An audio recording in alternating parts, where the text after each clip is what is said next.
दिनै दतमा आनसलिक स्पर्ट्स एस'सिएशननि बानजायनायाव फैयै दिनै फाइनालाव जोबथा फैबाय आरो बे फाइनालाव गेलेदोंमोन हाब्रुबारि आरो लावदङा आरो बे मोननैनि गेजेराव दा जोंना बोहैथि क्लाब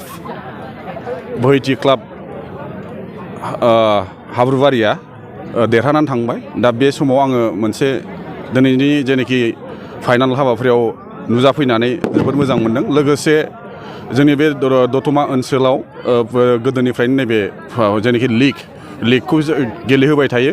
दा बे गेलेहोनायजों लोगोसे जोंनि बे गामि ओनसोलनि जेनाखि टेलेन्टेड जे गथ'फोर गेलेनायाव जा आखा फाखा बे गथ'फोरखौ जोङो बेयाव सायख'नानै लिगनि थ्रुयै सायख'नानै डिस्ट्रिक्टनिफ्राय स्टेटनिफ्राय नेसनेल लेभेलाव फाथायहरनाय जायो। दा बिनिखायनो बे जोंनि बे दतमा ओनसोलनि जेनाखि गथ' उन्दै जेनाखि सेंग्राफोर बे सेंग्राफोरा गावनि जेनाखि टेलेन्ट बे टेलेन्टखौ देखायनानै बेयाव सेलेक्ट खालायनानै बिथांमोनखौ बिनि थ्रुयै डिस्ट्रिक्टआव फाथायहरनाय जायो। दा बिनि गेजेरजों आं मोनसे मेसेज होनो नागिरदों, जिहेथु दा गभर्नमेन्टआ मोनसे खेल महासभा मोनसे लागासिनो दं।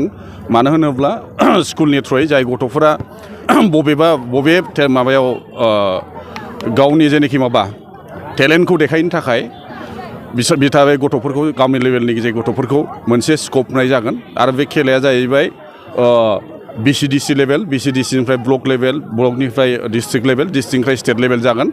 दा आं खावलायनो सानदों जोंनि जेनाखि गामि ओनसोलनि जेनाखि सेंग्रा सिख्लाफोरा ओंखारबोनानै बे खेलफ्राव जयेन जानांगौ आरो गावनि टेलेन्टखौ देखायनानै फिउचाराव गावनि जेनाखि थांखिखौ जाफुंहैगोन होननानै आङो आसा खालायबाय आरो बेखिनिखौ बुंनो गोसो।